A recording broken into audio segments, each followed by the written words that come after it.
Muy buenas tardes, bienvenidos un día más a Todo es Geopolítica, bienvenidos al programa en el que les contamos, repasamos y analizamos lo que está pasando en el panorama geopolítico en estos momentos, pendientes de las palabras hoy del presidente ruso, de Vladimir Putin, con la propuesta de alto el fuego, la primera propuesta de alto el fuego, las condiciones de Rusia para que se pueda lograr un alto el fuego en Ucrania. Ya hay reacciones por parte de la OTAN, de Estados Unidos, también de Ucrania, que califica de absurda esta propuesta que enseguida les vamos a detallar. El programa va a ir sobre todo basado en esto, esperando además a la conferencia de paz en Suiza, que va a tener lugar este fin de semana, si lo queremos calificar como conferencia de paz, y también pendientes del G7, donde han dado más pasos en cuanto a los activos rusos congelados. Muy pendientes de todo esto, vamos a empezar mirando al secretario general de la OTAN, vamos a empezar mirando a Jens Stoltenberg. Ha afirmado ya, ha respondido ya a la propuesta de este viernes del presidente ruso Vladimir Putin de declarar un alto el fuego si Ucrania entrega sus territorios por Rusia. Dice Stoltenberg que no es una iniciativa de paz, sino más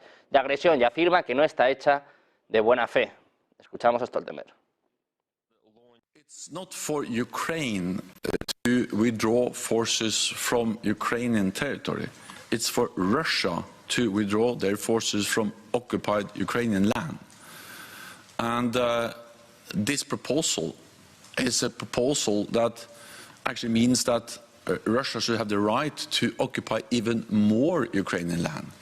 All the four provinces that they claim are not Ukrainian.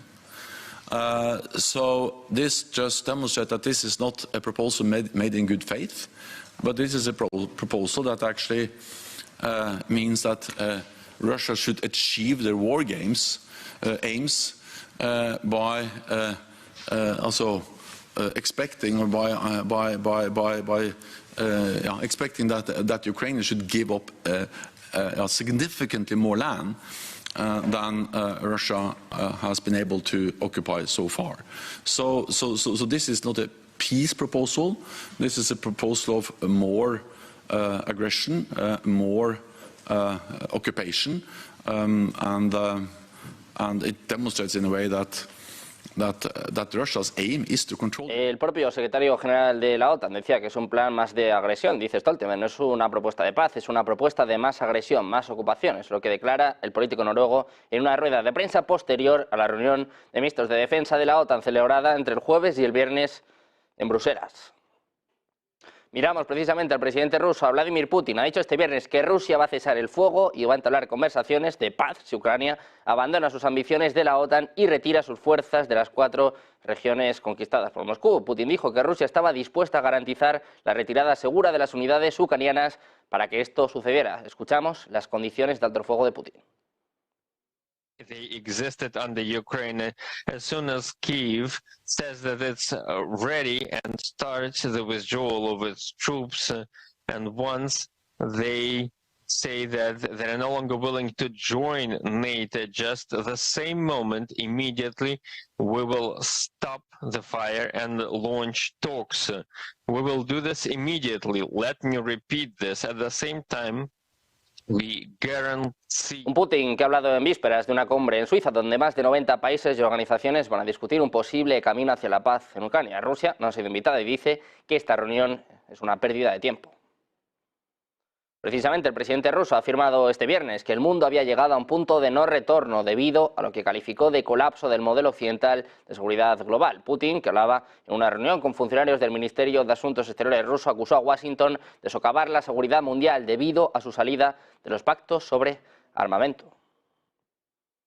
Mientras tanto, el presidente ucraniano Volodymyr Zelensky se ha mostrado confiado en la continuidad del apoyo de Estados Unidos a su país, independientemente del candidato que se imponga en las elecciones presidenciales del mes de noviembre. En una rueda de prensa conjunta con Joe Biden, le preguntaron sobre la opción de que hubiera un cambio en la Casa Blanca y de que esto suponga el fin de la ayuda de Washington. El líder de Kiev apuntaba a que, a su entender, independientemente de a quién se elija, todo depende de la unidad dentro de un país, y si la gente está con Ucrania, dice, cualquier líder estará con ellos en lucha por la libertad. Declaraciones que exponía tras firmar con Joe Biden un acuerdo bilateral en materia de seguridad sellado en los márgenes de la cumbre del G7 que se celebra todavía en estos momentos en Italia. Pues estos son los temas que vamos a tratar en el día de hoy. Como se imaginan, el foco puesto en la propuesta de alto el fuego del presidente ruso de Vladimir Putin. La primera propuesta, ya les aviso, Estados Unidos dice que no está en disposición. La OTAN, como estaban escuchando ahora mismo al propio Jens Stoltenberg, dice que es una propuesta de agresión y Ucrania dice que es absurda, básicamente. Así que, bueno, parece complicado, cuanto menos, llegar a un acuerdo y no parece, además, que esta conferencia de paz en Suiza vaya a ser la solución. Vamos a analizarlo ya, de la mano de los mejores expertos, como siempre. Y contamos con José María Viñals, director del Máster de Relaciones Internacionales del IEB. ¿Qué tal? Muy buenas, José María. Buenas tardes. Hola, ¿qué tal? Buenas tardes. Muy buenas. Y tenemos también con nosotros a Jesús López Almejo, investigador de CONACYT México. ¿Qué tal? Muy buenas, Jesús. Muy buen día. Hola Sergio, gusto de estar con ustedes nuevamente. Un placer teneros por aquí en un día movidito, en un día en el que la agenda sin duda la marca el presidente ruso, Vladimir Putin, la marca también ya de cara a la conferencia de paz en Suiza, se ha adelantado, les ha metido un gol por toda la escuadra, se puede decir así. Jesús, por esto te quiero preguntar, las primeras reacciones, enseguida andamos en esta propuesta, un poco en lo que está pidiendo Rusia, pero si te parece empezamos mirando a la OTAN, a lo que ha dicho Stoltenberg, dice que es una propuesta de ocupación, de agresión. Claro, puede decir Rusia que es precisamente lo que ha hecho la OTAN, ¿no? Que es precisamente lo que ha llevado a este conflicto. Sí, pues mira, me parece que estamos en lo que decía Habermas en términos de la acción comunicativa, de la teoría de la acción comunicativa. Me parece que estamos cayendo en la acción retórica, en donde los jugadores gritan tan fuerte para exponer sus posiciones sin dejarse convencer por la contraparte que no se escuchan. Es decir, ambas partes, y cuando digo ambas no solamente me refiero a Ucrania y a Rusia, sino me refiero al occidente colectivo, a la OTAN, a Estados Unidos, a los países europeos y luego a Ucrania, que gritan tan fuerte por un lado y que están dando pasos justamente a llegar al punto de no retorno, por ejemplo, con este congelamiento de activos rusos y su respectivo robo, su respectivo saqueo, para luego sádicamente entregárselos a Ucrania para que luego de ahí Ucrania siga atacando a Rusia. Esto por un lado. Y además Volodymyr Zelensky, en esta intentona de estos supuestos diálogos de paz que tendrán lugar en Suiza entre el 15 y el 16 de junio, es decir, ya mismo, este mismo fin de semana, pues nada más nos auspicia que Zelensky siga fortalecido diciendo, digo fortalecido no popularmente porque está perdiendo popularidad en Ucrania, pero sí en cuanto a los vínculos con Macron, con Olaf Scholz, que por cierto, lo irónico de este mundo democrático, que los líderes del G7, por ejemplo, tienes a un Joe Biden que ha cometido unas pifias impresionantes, se pierde, se desconecta, ve sillas imaginarias, camina para un lado, los presidentes y del G7 lo tienen, y primeros ministros lo tienen que andar agarrando para que no se distraiga, que no se despiste. En Estados Unidos lo han declarado mentalmente incompetente para algunas cosas. Entonces, tienes a un Trudeau, primer ministro de Canadá, que tiene los niveles de aprobación más bajos en los últimos 50 años, un Olaf Scholz, un Macron, que acaban de perder las elecciones europeas. Tienes por otro lado a un Kishida que también es algo impopular en Japón, y bueno, pareciera que dos funcionarios que no son electos directamente por la gente, como Charles Michel y Ursula von der Leyen, y luego tienes a la única pero que no le da como para trascender en Europa, que es Giorgia Meloni, que le fue ahí a tercias en las elecciones europeas y que de alguna manera eso le da un aire de frescura. Pero ¿a qué voy con esto?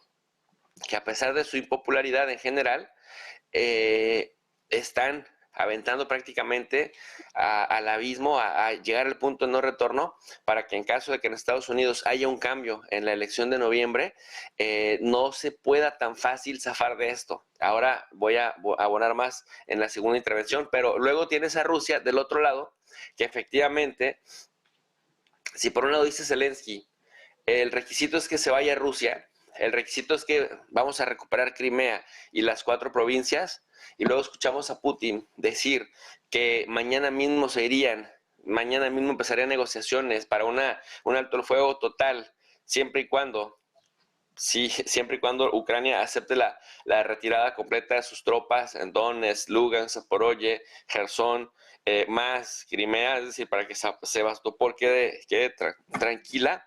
Estamos viendo pues el encuentro de posiciones potencialmente encontradas que prácticamente no tienen salida. Por eso hablaba yo de la acción retórica. Los contendientes gritan tan fuerte que ninguno se escucha al otro, pero no tienen la mínima opción de dejarse convencer por el otro. Y esto, pues, lo único que va a llevar es a una escalada, primero verbal, y después una escalada de fuego real, Sergio. Bueno, pues de momento parece inevitable, no parece que esta conferencia de Suiza vaya a ser tampoco una solución, más que nada porque lo están diciendo los propios fundadores, ¿no? Los que van a llevar a cabo esta conferencia. José María, por esto te quiero preguntar, la postura de la OTAN, la primera reacción de Stoltenberg a la propuesta de Putin. Dicen, bueno, pues que es agresiva y que es una propuesta de ocupación. No parece, desde luego, la mejor forma de iniciar una negociación, claro.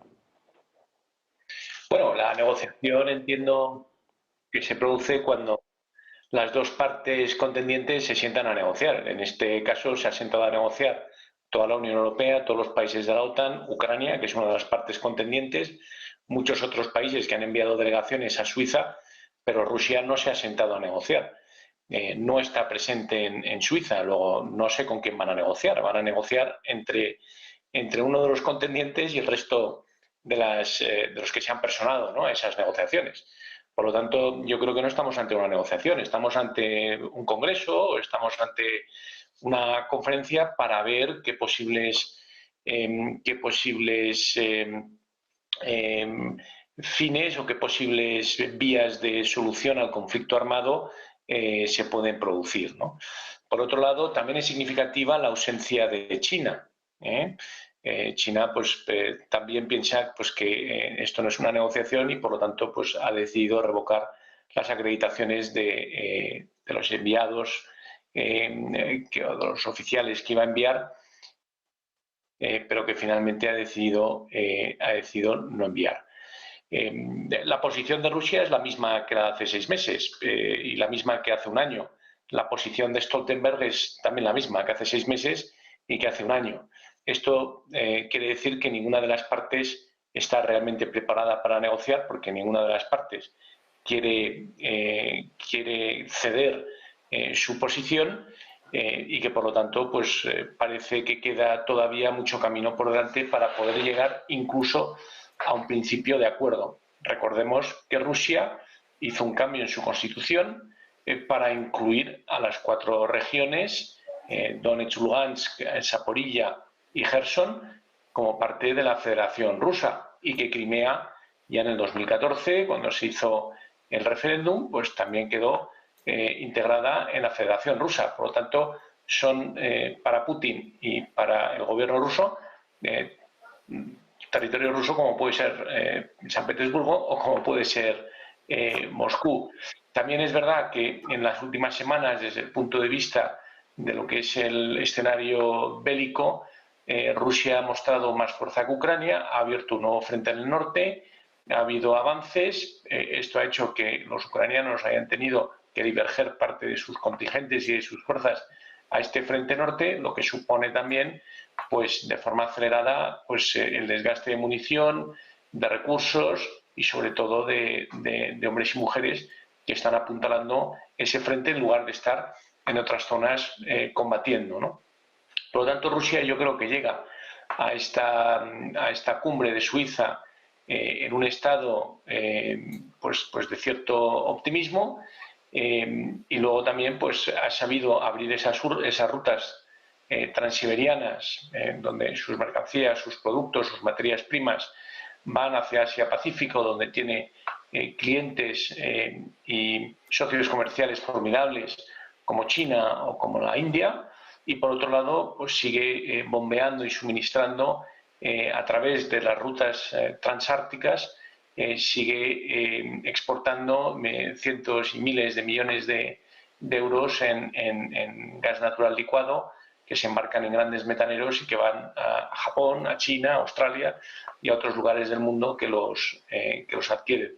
Por lo tanto, Rusia llega con cierto optimismo. Por otro lado, Zelensky llega a estas negociaciones de Suiza con un gran apoyo internacional, pero sin embargo, en lo que es el escenario bélico ha mostrado que tiene carencias importantes, ha tenido problemas en las levas y en los reclutamientos, ha tenido problemas porque no han llegado suministros a tiempo por parones legislativos, sobre todo en Estados Unidos, y ahora en el G7 está en la siguiente ronda de financiación, que son esos 46.000 millones de dólares que le quiere dar el G7, avalados con activos rusos y de empresas rusas que han sido confiscados, bloqueados por la Unión Europea, por Estados Unidos y por Reino Unido. Por lo tanto, bueno, pues el panorama de Zelensky es mucho más gris. Recordemos, hubo elecciones en Rusia hace unos meses. Todavía no ha habido elecciones en Ucrania, ni se espera que las vaya a haber. Por lo tanto, el liderazgo de Zelensky también cada vez más está más cuestionado. Y por otro lado, no olvidemos que el 5 de noviembre podemos tener o bien un segundo mandato de la administración Biden o un segundo mandato de la administración Trump. Y aquí podrían cambiar las cosas. Entonces ahora hay una carrera también en política interna en Estados Unidos para conseguir un consenso bipartidista lo suficientemente amplio en el Congreso y en el Senado para que, pese a que hubiera un cambio en la administración, pudiera tener fuerza propia aquellas medidas que se adopten o la posición con respecto a Ucrania y posibles líneas de financiación con respecto a Ucrania, aunque no tengan ese apoyo por parte del presidente de Estados Unidos. Que, por supuesto, el presidente de Estados Unidos puede influir, puede retrasar, puede cuestionar todo este tipo de decisiones y de procesos, pero si hay una amplia mayoría en ambas cámaras en Capitol Hill, podría tener fuerza propia este tipo de policies, este tipo de políticas a favor de Ucrania, pese a que hubiera una administración contraria a ellas, ¿no? Por lo tanto, Zelensky es consciente de toda esta situación. También algún nubarrón se le acerca en Europa. Hemos visto en las recientes elecciones cómo ha habido un giro importante en la Cámara Europea, donde partidos que tradicionalmente pues, han sido más reacios al apoyo de Ucrania o al conflicto, o al apoyo militar, técnico y financiero a Ucrania, pues bueno, pues ahora pues tienen muchos más asientos en el Parlamento Europeo, ¿no? Por lo tanto, pues bueno, es un mundo distinto al de hace 6 meses. La conferencia de Suiza no es más que pues bueno, un congreso internacional, por así decirlo. No se puede hablar de una negociación, pero puede ser un paso para posteriormente en la conferencia que está prevista tenga lugar en otoño en Saudi y que sea la continuación de esta, sí que puedan ya sentarse las dos partes contendientes e intentar llegar a un posible principio de acuerdo o por lo menos a un alto al fuego o un armisticio en la línea del frente. Bueno, pues así están las cosas. Esta ha sido la propuesta por parte de Putin. También de cara a esta conferencia de paz en Suiza, hombre, es importante que Rusia esté invitada, ¿no? Sobre todo si quieres empezar unas negociaciones, que la otra parte pueda asistir a esta conferencia es un punto pues, bastante a tener en cuenta. Ya tenemos con nosotros, como ven, Antonio Alonso Marcos, profesor de Relaciones Internacionales de la Universidad CEU San Pablo. ¿Qué tal? Muy buenas tardes, Antonio. Muy buenas tardes. Un placer. Bueno, una pregunta fundamental. Estoy un poco, no acatarrado, pero sí con alergia. O sea, que si de repente empiezo a hablar como una trompetilla, pues corto. Estamos todos así, desgraciadamente, Antonio. Pues como te imaginarás, ¿no? Hoy el tema principal es esta propuesta de alto el fuego del presidente ruso. Estamos empezando a poner el foco en la otra, en la respuesta de Stoltenberg. Dice que es una propuesta agresiva, una propuesta de más ocupación. Enseguida entramos en la propuesta, también en todo lo que ha dicho el presidente ruso Vladimir Putin, pero la primera respuesta de la OTAN, de Estados Unidos, de Ucrania, ha sido negativa. Pues como era de esperar también por otro lado, porque efectivamente en esa propuesta Ucrania no sale bien parada. Pero tengo que añadir a renglón seguido que es una propuesta muy realista. Es decir, es reflejo de cómo está la situación en el campo de batalla. Obviamente Putin, estando las cosas como están en el campo de batalla, no va a decir, bueno, venga, me he equivocado, me vuelvo a mi casa y ya está, aquí paz y después gloria. Y bueno, y si queréis además os pago lo desperfecto, ¿no? Es decir, una cosa es el plan de paz de Zelensky, que es un plan de máximos que todo el mundo ya conoce, que es pues la retirada total de las tropas rusas, sentar a Vladimir Putin ante el Tribunal Penal Internacional y luego pues que Rusia pague la reconstrucción y las reparaciones de guerra, ¿no? Es decir, las compensaciones a las familias, etcétera. Bueno, es que eso a día de hoy es ilusorio. Bueno, pues si la OTAN sigue insistiendo, sigue empujando a Zelensky a apoyar la guerra, pues habrá que verlo. Hace poco, durante esta semana, se ha publicado una encuesta entre ciudadanos ucranianos en la que se dice que todavía sí que apoyan el esfuerzo de guerra y tal. Bueno, pues si es una encuesta del tipo de algún país que tengo yo en mente y que se equivoca, por ejemplo, en los sondeos electorales, lo vamos a dejar así en el aire todo, ¿verdad? Pues yo creo que es una encuesta muy manipulada y muy manipulable, de tal manera que viendo los vídeos que se ven que están accesibles en las redes sociales, en Telegram y en otros muchos sitios, de las dificultades que tienen los reclutadores para coger ese millón de jóvenes o de personas, de varones en edad militar entre las calles de Odessa, por ejemplo, incluso entre los conductores de ambulancia, paramédicos, etcétera. Bueno, pues si nos fiamos más de esos vídeos, veremos que la realidad social de Ucrania no es que se esté apoyando el esfuerzo de guerra, sino que ya están pidiendo tiempo muerto cada 2 por 3, están pidiendo que, pues esto, ¿no? Que se paren las hostilidades. La propuesta de Vladimir Putin no es que sea nueva en sí, porque es lo que ha venido diciendo en voz alta desde prácticamente el inicio del conflicto, salvo que efectivamente después de incorporar estas regiones a la Federación de Rusia en octubre del 22, pues efectivamente a partir de ese momento ya sí que sí, ya son irrenunciables para Putin. Y ojo, porque ese es un punto de no retorno, efectivamente, es un punto en el cual él ya no se va a echar para atrás, en el cual Vladimir Putin va a decir, bueno, aparte de lo que hemos conquistado militarmente, lo que queremos es tener una cierta zona de seguridad, y entonces no solo ocupar las partes que ya hemos ocupado, sino avanzar un poquito más para garantizarnos pues cierta estabilidad, para garantizar que la vida en estas regiones pues va a ser una vida estable. Yo insisto mucho en esta idea, y Vladimir Putin también lo ha señalado, en que, bueno, esto es a día de hoy. Esta es la oferta a día de hoy. Pero esta oferta no va a estar sobre la mesa indefinidamente. Es decir, según vayamos avanzando en el terreno de batalla, pues lo siento, pero esta oferta pues pasará a la historia, ¿no?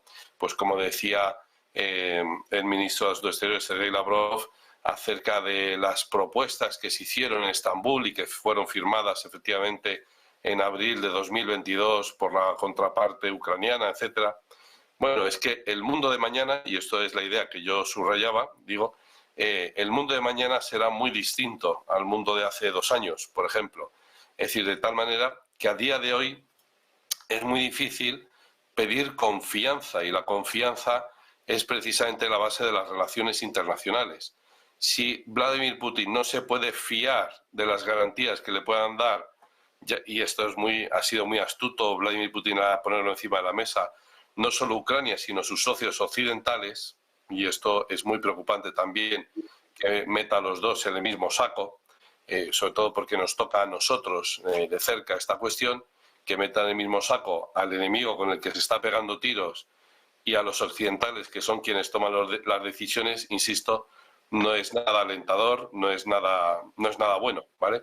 Entonces, lo que decía, dice, Vladimir Putin se puede fiar de Ucrania o de sus socios occidentales. Por contra, los socios occidentales y Ucrania, Volodymyr Zelensky, se pueden fiar de Putin. A día de hoy la confianza está rota y será muy difícil llegar a un acuerdo, pero no tanto por el contenido del acuerdo en sí, no tanto por ver qué regiones entrarían dentro del acuerdo, qué condiciones entrarían dentro del acuerdo, sino por las condiciones, por las garantías de que ese acuerdo se fuera a cumplir. Es decir, podemos alcanzar un acuerdo magnífico, extraordinario, aceptable para las dos partes, se firma solemnemente y el día siguiente, ¿quién garantiza que ese acuerdo se va a cumplir? De tal manera que se va instalando cada vez más la mentalidad, y yo percibo que Vladimir Putin quiere rechazar, quiere expulsar esta mentalidad, pero se va instalando cada vez más entre las personas que están pendientes de esto cada día, de cómo evoluciona la guerra, se va instalando cada vez más la mentalidad de que solo va a haber una forma de solucionarlo, que es pues al final cumplir el objetivo que decía Vladimir Putin desde el principio de la ofensiva, que es desmilitarizar, desnazificar. Es decir, acabar al 100%, si no al 100%, dejar bien mutilado el ejército ucraniano, que no pueda servir absolutamente para nada, y ya está. Y ojo, porque viendo las cifras y viendo la evolución de los acontecimientos sobre el terreno, pues parece que se está cerca de cumplir ese objetivo, porque el hecho de que se necesite reclutar a tal cantidad de gente, eso es significativo. Y segundo, que la gente que se recluta al final, que al final entra a formar parte de esas filas que van al frente de batalla, pues apenas tienen instrucción militar. Por lo tanto, ya casi se ha conseguido el objetivo de desmilitarizar Ucrania.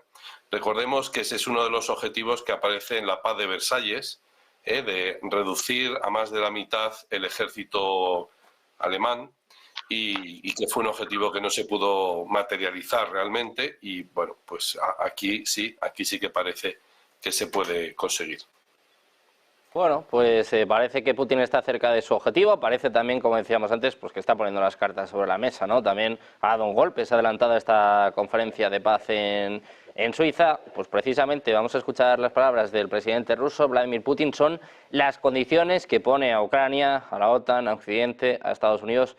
Hay básicamente dos. La primera de ellas es que Ucrania renuncie para siempre a la OTAN, precisamente una de las cosas que han llevado a este conflicto, y también, bueno, pues básicamente pide pues, que Rusia se va a quedar con los territorios que ya ha conquistado en su ofensiva. Vamos a escuchar ya al presidente ruso, a Vladimir Putin, mandando este ultimátum a Occidente.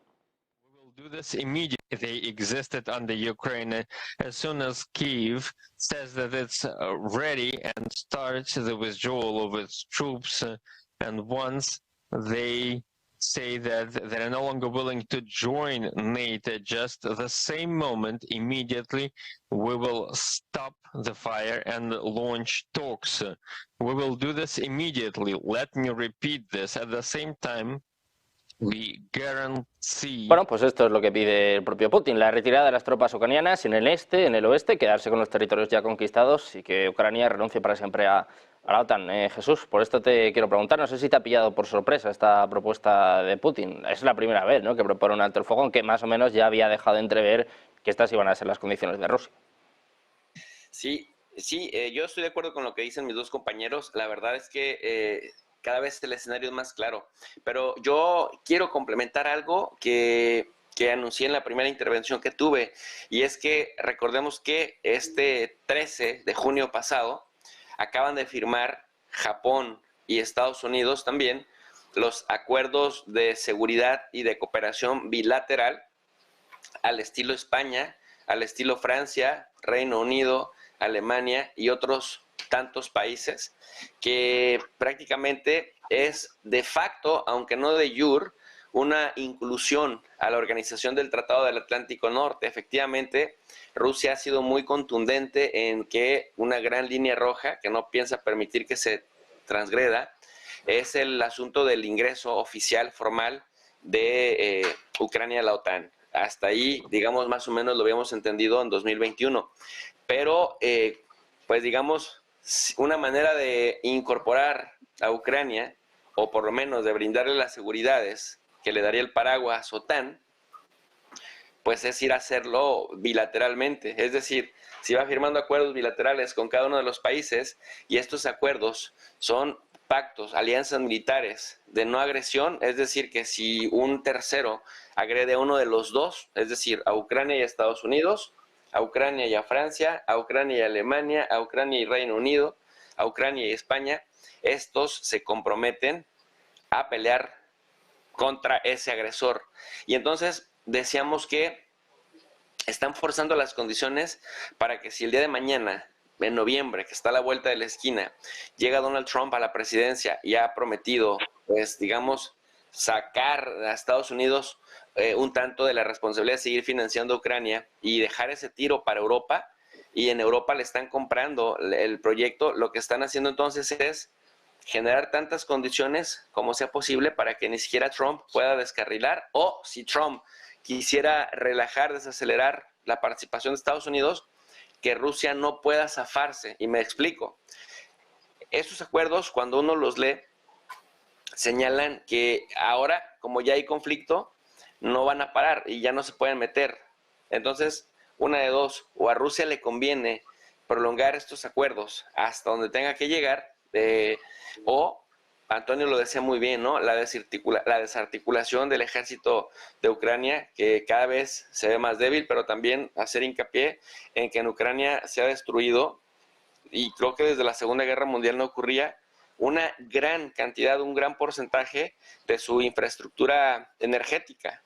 Entonces, ¿qué Ucrania va a quedar para mañana? Pues una sin soberanía, una sin infraestructura energética, una endeudada en default técnico, y una a donde los fondos de inversión puedan llegar con una mano en la cintura y repartirse las mejores tierras, repartirse las zonas estratégicas para hacer sus negocios más prósperos. Es decir, una Ucrania sin total soberanía. Pero esto a Rusia le prende un foquito rojo, porque prácticamente Putin sabe que una vez que se acabe, una vez que haya retirada, una vez que haya alto el fuego, armisticio o acuerdo de paz, va a ser muy difícil volver a hacer lo que hizo en Ucrania en 2022, a menos que quiera entrar a una guerra directa con los países que uno por uno han ido incorporando de facto a Ucrania en la OTAN, porque pues prácticamente las garantías son muy parecidas a una membresía en la OTAN. Ahora, yo quisiera saber, ¿no?, si de pronto España estaría dispuesta a mandar gente en 3, 4, 5 años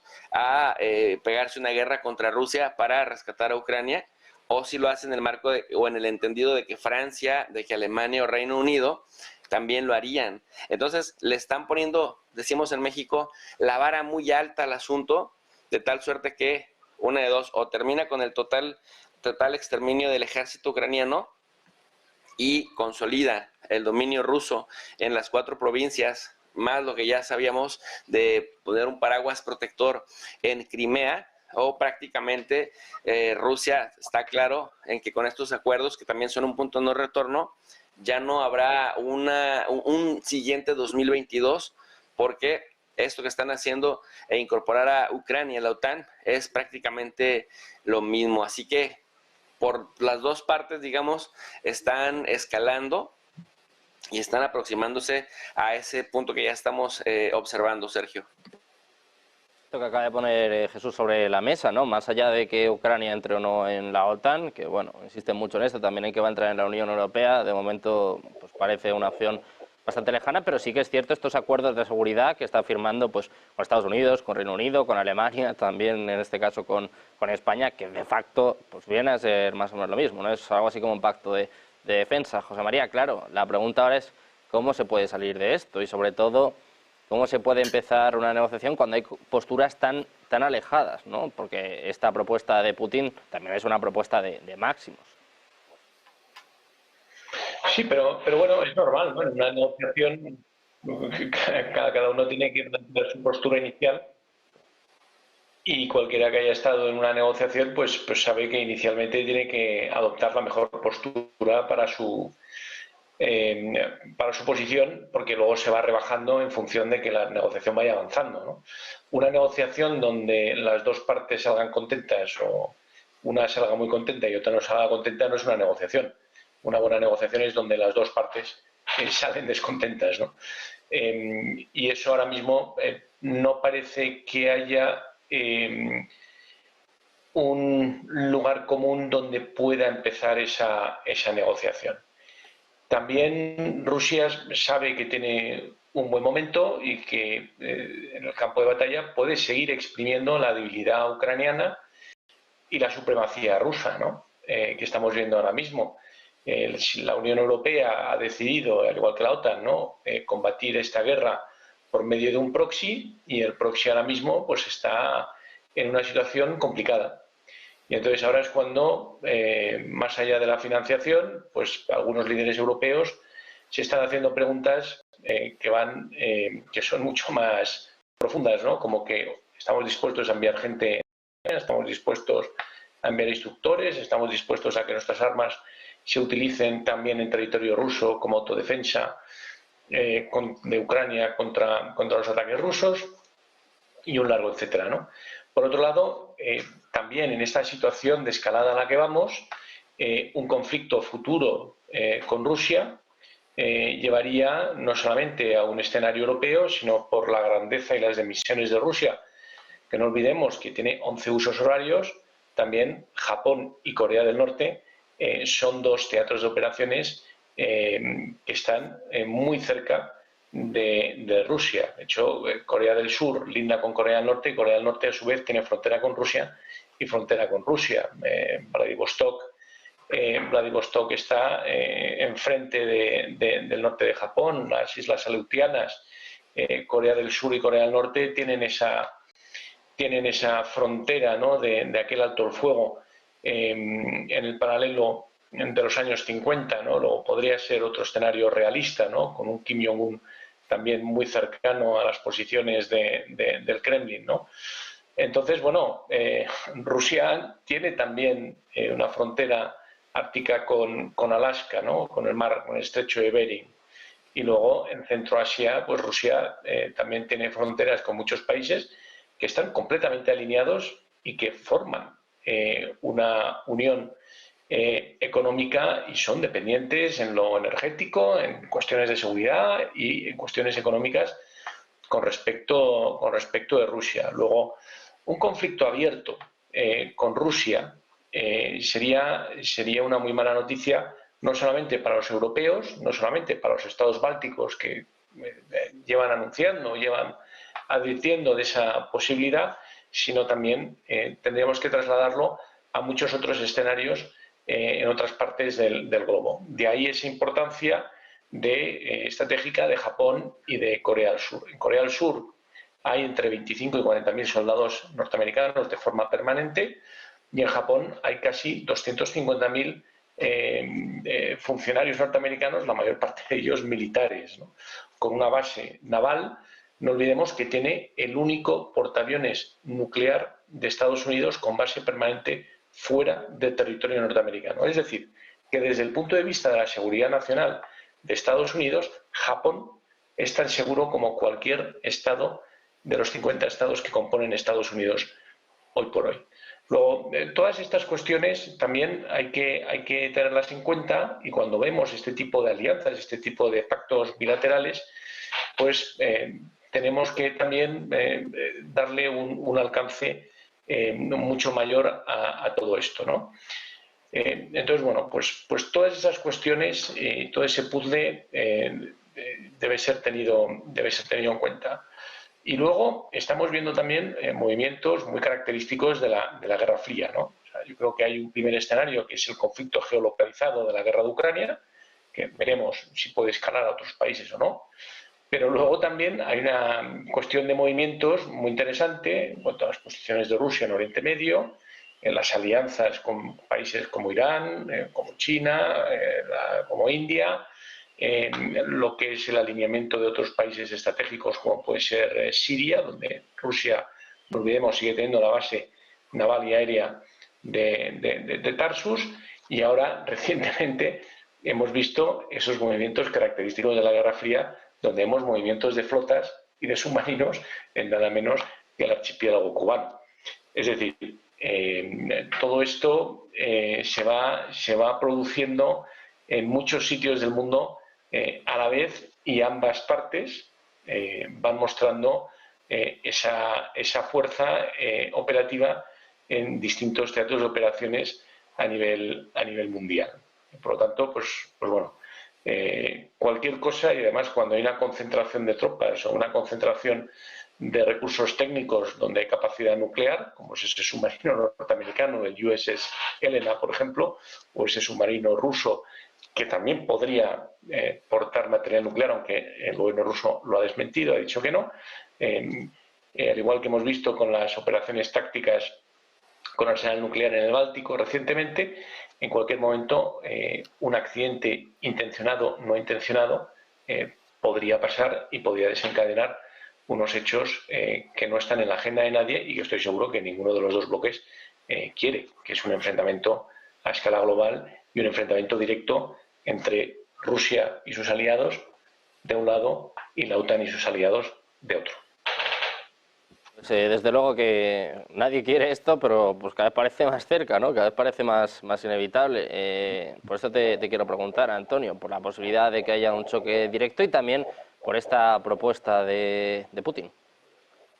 Pues la verdad es que o esto se para ya en seco o esto va a escalar cada vez más y entonces la probabilidad de un choque, aunque sea por accidente, pues va a ser cada vez mayor. Esto yo creo que es bastante evidente, yo creo que lo puede ver cualquier persona.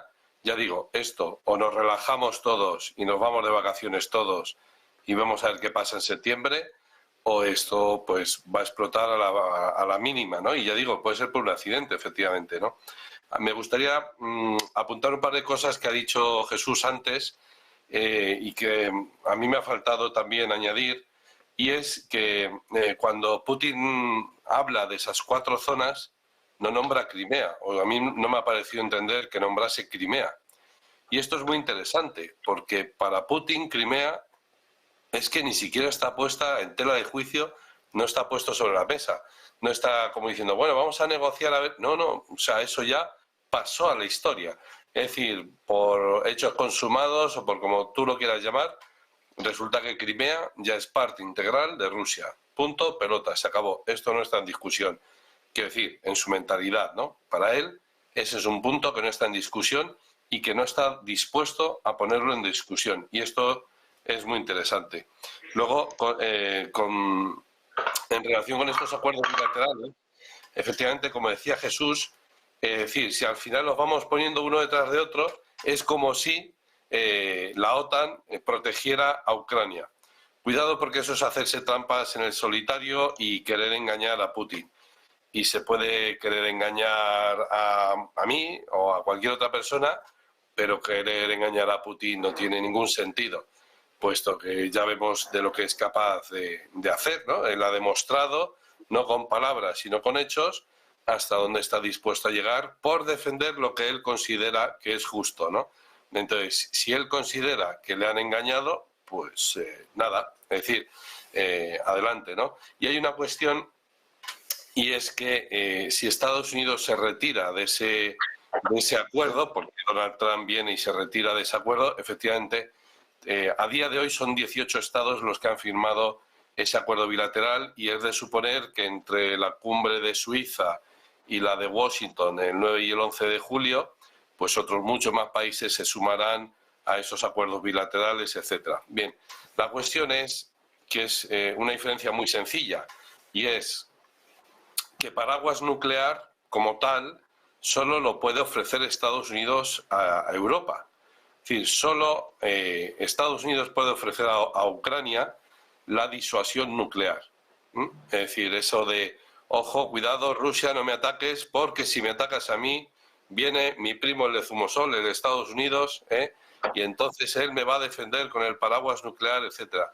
Reino Unido, Francia, entre los dos a lo mejor tienen 200 cabezas nucleares, que así entre vosotros y yo, pues tampoco da para mucho con respecto a la disuasión que pueda tener Rusia, ¿no? Con respecto al número de cabezas nucleares que pueda tener Rusia. Por lo tanto, el auténtico paraguas nuclear es Estados Unidos, y si Estados Unidos se sale de esos acuerdos bilaterales, de poco van a servir esos acuerdos, porque ya estamos viendo que yendo a una guerra convencional, es decir, no nuclear, sino con tanques, aviones, drones, etcétera, estamos viendo la superioridad militar armamentística de Rusia, no solo en cantidad, sino en calidad. Es decir, no solo en número de proyectiles de 155 milímetros que son capaces de lanzar al cabo del día, sino también esas pedazos de bombas, las FAB, que empezaron con FAB 300, luego FAB 500, 1500, 3000,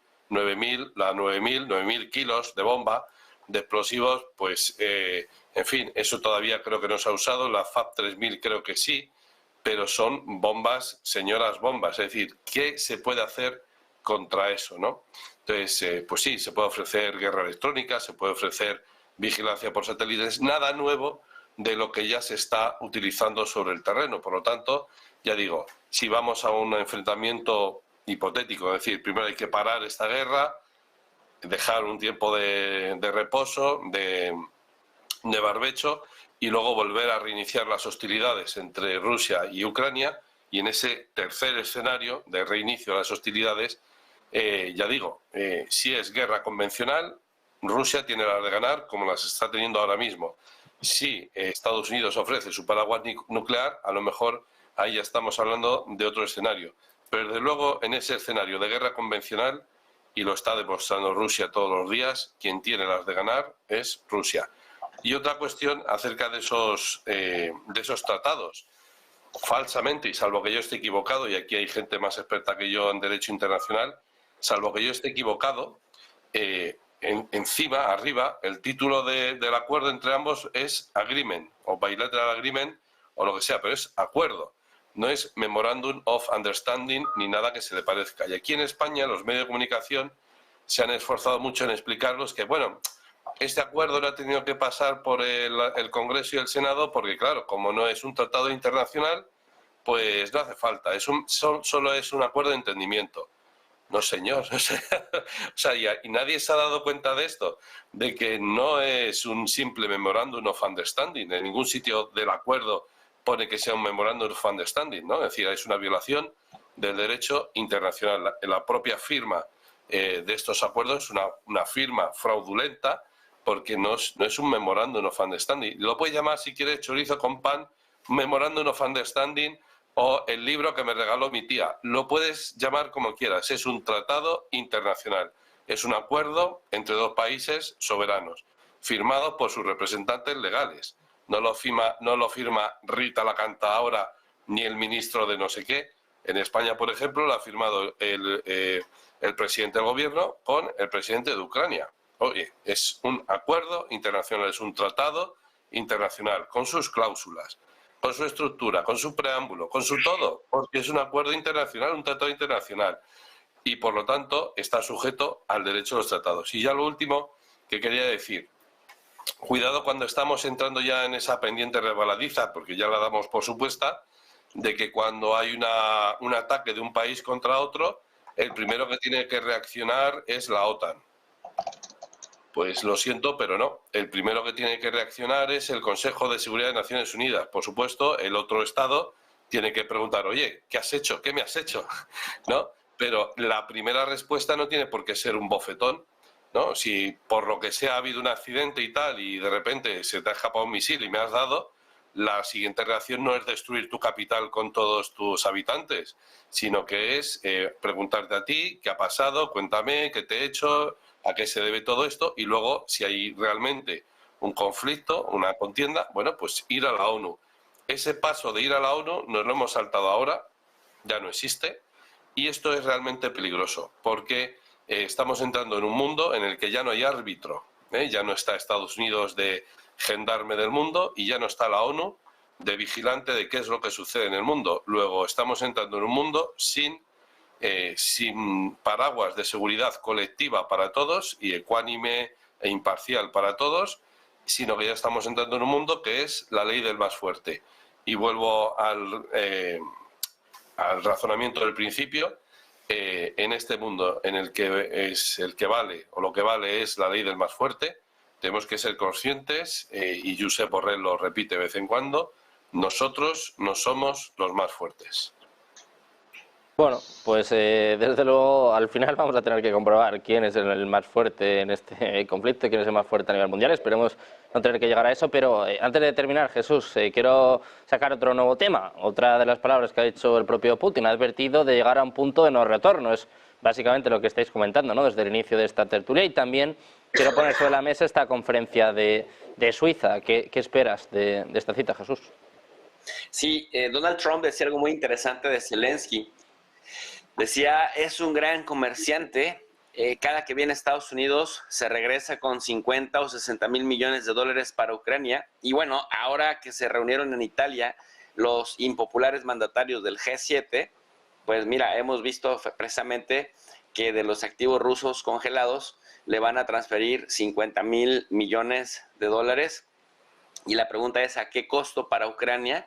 con un Zelensky que ya terminó su mandato legal y legítimo como presidente de Ucrania, y con un Zelensky cada vez más abandonado por las bases populares ucranianas, que se ven bastante afectadas, sobre todo en el sector de los varones, que, como bien decía, me parece que Antonio, los han ido prácticamente secuestrando para reclutarlos, con todos los bemoles que ya conocemos de este sistema ucraniano, que, bueno, recientemente fue un escándalo por los niveles de corrupción que se siguen manejando y la opacidad sobre cómo se administran estos recursos y dónde van a parar las armas que se le envían a Ucrania. Y en el caso de junio, de este fin de semana, lo que va a suceder en Suiza es, más que buscar, también lo decía José María, más que buscar un real entendimiento con la contraparte, me parece, esa es mi lectura, es Zelensky cabildeando y gestionando, no con toda la comunidad internacional, porque también eso hay que marcarlo, o sea, no es que el mundo, no es que la comunidad internacional esté apoyando a Ucrania, están los que desde el principio quieren estar y no están los que han pintado su raya desde un principio, incluso dentro de la misma Unión, a regañadientes, Hungría, y ahora que viene Fico de regreso a decir, me intentaron asesinar porque estoy en contra de una guerra contra Rusia. Bueno, pues Hungría y Eslovaquia están con estrellitas, con asteriscos con respecto a sus posiciones, y me parece que Zelensky va a intentar con todo conseguir más recursos.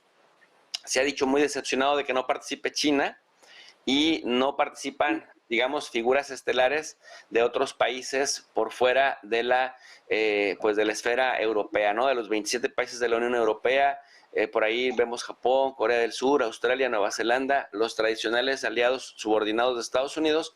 Y bueno, me parece que el mismo Estados Unidos no iría con Biden, sino con Kamala Harris, que cada vez adquiere más protagonismo en la medida que Joe Biden va dejando ese campo por sus propios temas de la edad y de salud. Lo que me parece que Zelensky espera es garantizar no solamente estos 50,000 millones que ya están ahí, sino el garantizarle que hasta que no se cumplan ciertas condiciones de la OTAN contra Rusia, pues siga fluyendo el dinero y que los demás estén dispuestos a asumir el costo, Sergio. Bueno, pues va a ser sin duda una de las citas de este fin de semana. José María, muy rápido, antes de terminar, ¿qué esperas tú de esta cumbre? Nada. Es una palabra. Directamente, ¿no? No espero nada. Puede que de forma indirecta se pongan unas bases para que en otoño se pueda continuar con ya sentando a Rusia si cambian las circunstancias, pero hoy por hoy no espero nada. Mira, tenemos un poco más de tiempo, Antonio. Quiero saber si tú esperas algo, más allá de que Zelensky recaude dinero también, como estaba diciendo Jesús, porque parece que el foco sí que va a estar puesta en esta cumbre. De hecho, hombre, parece que Putin precisamente esta propuesta que ha lanzado hoy es un poco pues para mandar, ¿no?, en esta cumbre. Se va a hablar sobre todo precisamente del presidente ruso. Es un mensaje que manda a la cumbre precisamente para que hablen ellos, para que acuerden una postura común frente a Rusia. Es decir, no es una cumbre de paz para acordar con Rusia, sino para acordar una postura común de ellos, de los aliados de Ucrania, contra Rusia, ¿no? Y esto sí que es interesante. Entonces yo lo que espero es que tomen mucho chocolate y que disfruten de los paisajes suizos y que contemplando esos paisajes suizos y esas montañas y esos valles, pues entiendan que eso no es lo normal de Europa, perdón, del mundo, que lo normal del mundo pues es estar en conflicto y bueno, en fin, que disfruten mucho de esos valles, del silencio de esos valles y de la tranquilidad de esos valles, y entiendan que eso es una excepción de lo que está pasando a escasos miles de kilómetros, centenares de kilómetros hacia el este, porque contemplando esa paz y esa tranquilidad quizá puedan entender un poquito mejor que las bombas que están destruyendo Ucrania, bueno, pues a lo mejor a ellos no les va a llegar en ese momento, pero que si siguen adelante en la guerra, pues muy probablemente eso acabe afectándoles. Pues no se espera mucho, desde luego, de esta conferencia de paz. Está claro que el protagonista va a ser Putin, ¿no? Ya dado el golpe encima de la mesa, está claro pues que va a marcar la agenda de esta cumbre, que seguro que comentaremos, no sé si mucho, pero seguro que la comentamos la semana que viene. Muchas gracias, Antonio, José María, Jesús, un placer teneros por aquí un día más. Muchas gracias, muy buen día. Muchas Muchas gracias. gracias. Buen día, fuerte abrazo. Un placer. Nosotros vamos a seguir pendientes de la actualidad geopolítica, económica, nacional, internacional. Una pausa, nada, unos minutos y enseguida de vuelta con toda la información en su casa, Negocios Televisión.